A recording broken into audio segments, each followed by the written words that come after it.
PM কিষাণৰ new এটা update লৈ আহিছোঁ। সেইটো আপডেট হ'ল আপোনালোকে যদি PM কিষাণৰ কিস্তি লাভ কৰি আছে, যদি আপোনালোকে PM কিষাণৰ 18 নম্বৰ কিস্তি লাভ কৰিছে, তেনেহ'লে কিন্তু বৰ্তমান 19 নম্বৰ কিস্তি সোমোৱা আৰম্ভ হৈ গৈছে। যিসকলৰ EKYC সম্পূৰ্ণ কৰা আছে সেইসকলৰ একাউণ্টত কিন্তু অতি সোনকালে 19 নম্বৰ কিস্তি সোমাই যাব। আপোনালোকে ফাৰ্ষ্ট চেক কৰিব লাগিব যে আপোনালোকৰ EKYC সম্পূৰ্ণ হৈ আছে নে নাই। কেনেকৈ আপোনালোকে চেক কৰিব যে আপোনাৰ EKYC সম্পূৰ্ণ আছে নাই আৰু কেনেকৈ EKYC কৰিব লাগিব, মই আজি এইটো ভিডিঅ'ত আপোনালোকক সম্পূৰ্ণ প্ৰচেছ দেখুৱাই দি আছোঁ।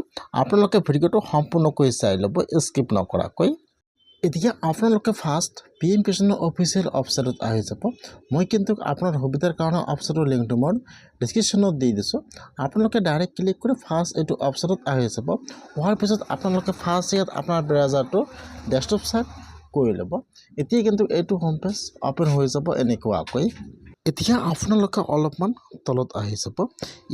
ইয়াত কিন্তু বহুতো ৱেবছাইটৰ লিংক দিয়া আছে। সেইটো আপোনালোকে চাব যে আপোনাৰ EKYCটো সম্পূৰ্ণ হৈ আছে নাই। অলপমান তলত আহি যাব, ইয়াত চাব 5 নম্বৰত দিয়া আছে নো ইয়ৰ ষ্টেটাছ। এতিয়া আপোনালোকে সেইটো অপশ্যনৰ ওপৰত ক্লিক কৰিব, নো ইয়ৰ ষ্টেটাছ।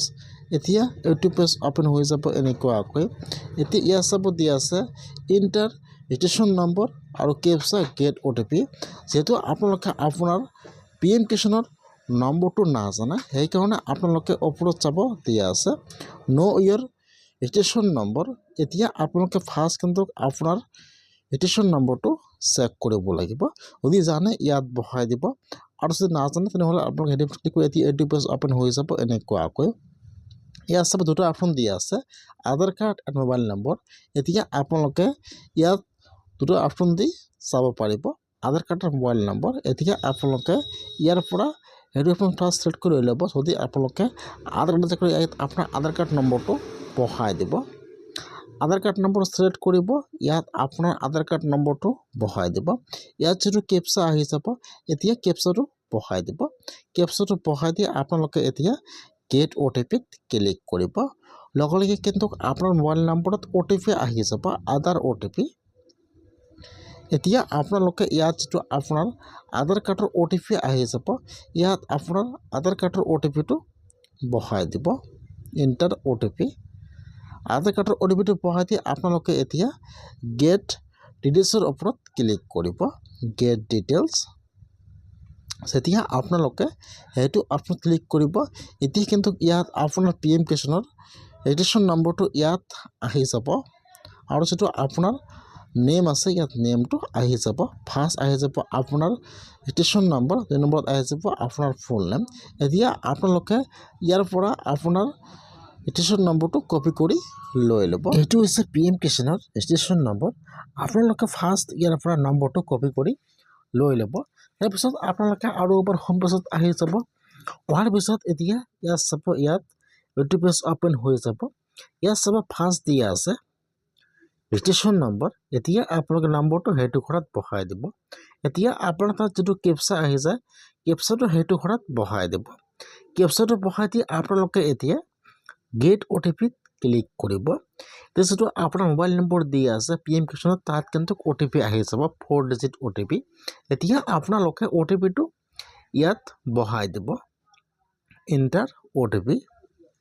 এতিয়া আপোনালোকে OTPটো বহাই দি ইয়াত চাব দিয়া আছে গেট ডাটা। এতিয়া আপোনালোকে গেট ডাটাৰ ওপৰত ক্লিক কৰিব। যেতিয়া আপোনালোকে গেট ডাটাৰ ওপৰত ক্লিক কৰিব, এতিয়া কিন্তু আপোনাৰ ওচৰত হোম পেজটো অ'পেন হৈ যাব এনেকুৱাকৈ।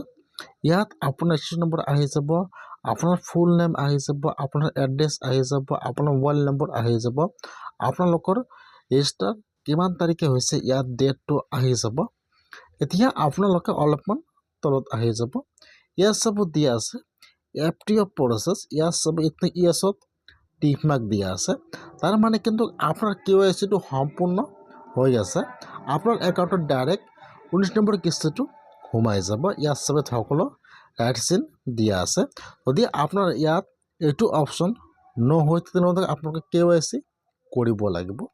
এতিয়া আপোনালোকে PM কিষাণৰ EKYC কেনেকৈ কৰিব আপোনালোকে ফাৰ্ষ্ট ইয়াত চেক কৰিব যে আপোনাৰ একাউণ্টত কিমানটা কিস্তি সোমাইছে আৰু ইয়াত আপোনাৰ KYCটো ইয়েছ হৈ আছেনে নাই।